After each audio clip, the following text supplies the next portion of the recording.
पुसद येथील वनकर्मचारी नेते रमाशंकर शुक्ला यांचा विषप्राशनानंतर उपचारादरम्यान मृत्यू. 12 पाणी सुसाईड नोटने उडाली खळबळ.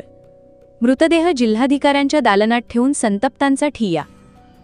सामाजिक वनीकरण विभागातील वनमजुरांना कायमस्वरूपी सेवेत सामावून घेण्याच्या मागणीसाठी सातत्याने लढणारे पुसद येथील वनमजूर संघटनेचे जिल्हाध्यक्ष रमाशंकर शुक्ला यांचा विषप्राशनानंतर उपचारादरम्यान दुर्दैवी मृत्यू झाला.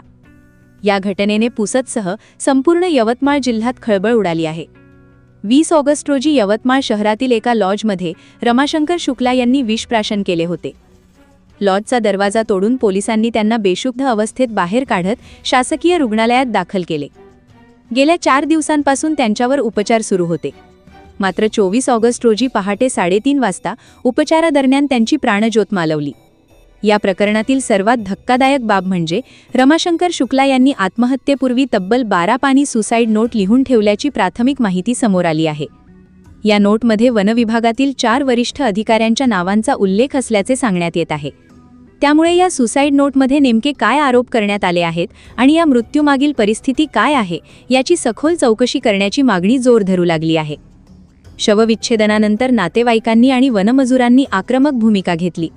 पोलिसांनी मृतदेह जिल्हाधिकारी कार्यालयात जाऊ नये म्हणून रुग्णवाहिकेचा पाठलाग केला. मात्र नातेवाईकांनी पोलिसांना चकवा देत रमाशंकर शुक्ला यांचा मृतदेह थेट जिल्हाधिकाऱ्यांच्या दालनात नेऊन सोफ्यावर ठेवला. या घटनेने प्रशासनाची चांगलीच तारांबळ उडाली. घटनास्थळी निवासी उपजिल्हाधिकारी अनिरुद्ध बक्षी आणि उपविभागीय पोलीस अधिकारी अमोल कोळी यांनी धाव घेत मध्यस्थी केली.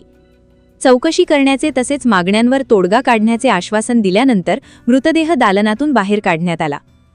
रमाशंकर शुक्ला यांचा मृत्यू हा केवळ एका वनमजुराचा अंत आहे की वर्षानुवर्षे प्रलंबित मागण्यांच्या संघर्षातून निर्माण झालेल्या व्यवस्थेवरील गंभीर प्रश्नाचे प्रतिबिंब आहे, याचे उत्तर आता चौकशीतूनच समोर येणार आहे. माझे वडील रमाशंकर राममनोहर शुक्ला राहणार पुसद, त्यांनी कंत्राटी वनमजूर म्हणून आपल्या सामाजिक वनीकरणामध्ये जॉबला होते. पण काही रिसेशनमध्ये 3339 कर्मचाऱ्यांना मंदीमध्ये कमी करण्यात आलं होतं. पण त्यानंतर शासनाच्या धोरणानुसार 1996 नुसार त्यांना परत कामावर कायम करा असा GR येऊन सुद्धा जे मधातले अधिकारी होते त्यांनी कधी त्यांची लिस्ट जी होती, माझ्या पप्पांचं महाराष्ट्र यादीमध्ये 3ऱ्या नंबरवर नाव असून सुद्धा त्यांना 20 वर्ष सेवेमध्ये कायम करून घेतलं नाही, सोबत त्यांच्या मजुरांना. सध्या माझ्या पप्पांनी विष घेतलेलं आहे. 19 तारखेला ते घरून निघाले. त्यांनी आम्हाला काही सांगितलं नाही कारण ते सिस्टमला थकले होते आणि त्यांच्या 4 अधिकाऱ्यांनी त्यांना मानसिक प्रताडणा दिलेली आणि खूप त्रास दिला. यासाठी त्यांनी विषप्राशन केलं. 3 दिवस आपल्या गव्हर्नमेंट हॉस्पिटलला यवतमाळला त्यांच्यावर उपचार झाला आणि आज सकाळी त्यांची प्राणज्योती मालव. जे 4 अधिकारी जे आहेत आणि पप्पांचे सगळे संघटनेचे लोक येऊन आहेत. जे 3339 कर्मचाऱ्यांसाठी त्यांनी जीव दिला ते पण सगळे लोक येऊन आहेत. मला इथं माझ्या पप्पांसाठी मी न्याय मागायला आले कारण माझ्या पप्पांनी 11 पेजेसचा सुसाईड नोट लिहिलेला आहे आणि त्यामध्ये त्यांनी त्यांच्या न्यायाची मागणी केली. त्यांनी माझ्यावर एक जिम्मेदारी सोपवली की बेटा मला मुलगा नाही पण माझ्या कर्मचाऱ्यांना तू न्याय मिळवून दे आणि कलेक्टर ऑफिसला माझी बॉडी घेऊन जा. पण आमच्या मागे आम्ही इथे येऊ लागलो तेव्हा एक PSI पिसाळकर म्हणून काहीतरी आमच्या ॲम्ब्युलन्सच्या मागे गेलेले आहेत. ते आम्हाला इथे येऊ देत नाही आहे. माझी तुमचं सगळ्यांना हात जोडून विनंती आहे की माझी DM सरांशी भेट करून द्या आणि माझ्या पप्पांची बॉडी इथं घेऊन या. त्यांच्यासाठी न्याय मागायचा. 4 अधिकाऱ्यांनी ज्यांनी तुम्हाला मानसिक त्रास दिलेला त्यांचे नाव काय? यवतमाळमधल्या मॅडम आहेत एक प्रणिता पारधी म्हणून, त्यांनी माझ्या पप्पांचा मानसिक छळ केला आहे आणि पप्पांनी सुसाईड नोंदमध्ये 4घांची नावं लिहिली आहेत ते आहेत. आणि त्यानंतर एक कुंभरे म्हणून आहेत ARF पुसदचा. त्यानंतर एक मडवी म्हणून आहे मॅडमचा असिस्टंट आणि एक चिकणे म्हणून. या 4घांचं नाव माझ्या पप्पांनी लिहिलेलं आहे सुसाईड नोटमध्ये. मला न्याय हवा आहे सर, मला भाव नाही आहे. बाबा बाबा 20 वर्ष सिस्टमला कंटाळून जीव दिला तरी सिस्टमच मागे पडून आहे. आमच्या मागे पोलिसाची गाडी लावून ठेवली की पुसदच्या बाहेर काढा यांना. कसं काढणार तुम्ही बाहेर? 3339 कर्मचाऱ्यांना न्याय मिळून द्यायला त्यांना जीव दिलाय तर आम्हाला इथे पण लपून छपून यावं लागलं आणि अजून ते माणूस गाडी घेऊन लागलाय माझ्या.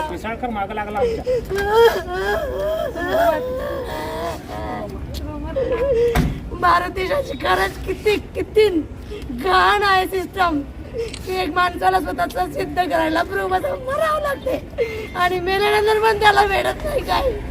आम्ही काही इन्व्हॅलिड काहीच मागत नाही हो. माझ्या पप्पांचं इतर नादीमध्ये नाव आहे. ते 3,339 मजूर जे 20 वर्षापासून लढत आहे सगळ्यांच्या यादीत नाव आहे. कोर्टाचा डिसिजन आहे. सगळे प्रूफ आहेत माझ्या पप्पांकडे आणि आमच्याकडे पण. त्यांनी कधीची हेड ऑफिसनं माहिती बोलवलेली आहे. 1996ला माहिती बोलवली की त्यांचे 5,000 वर्ष कंप्लीट झाले, त्यांना तुम्ही समावून घ्या. पण यांचं असं म्हणणं आहे अधिकाऱ्यांचं की आम्हाला काय फायदा, म्हणजे दलिंदर भ्रष्ट लोक जेव्हा खायला भेटते तेव्हा कामं करतात, पण 15 महिन्यापासून डेली वेजेसवर हाताला सुद्धा कामं नाहीत यांना, तर हे कुठून पैसा देणार आहेत की आम्हाला कायम करा. अरे पण शासनाच्या नियमाची तुम्ही अंमलबजावणी केली नाही. सगळ्यात मोठी अवहेलना तिथं केली तुम्ही, अवमानना केली तुम्ही, तिथंच नियम मोडला. परत भ्रष्ट केलं सगळा समाज, निधी खाल्ला 40 लाखाचा 50 लाखाचा, सगळे प्रूफ आहेत आमच्याकडे. तुमच्या सगळ्यांना हात जोडून विनंती करते, माझ्या पप्पाची बॉडी इथं आणून द्या. तुम्ही हवं तर सुसाईड नोट बघा. त्यांची इच्छा आहे की जोपर्यंत त्यांच्या कामगारांना न्याय मिळत नाही माझ्या बॉडीला अंतिम संस्कार करू नका. हो, तो सिस्टमला चढून मेला हो, कमीत कमी त्याच्या आत्म्याला शांती पूर्ण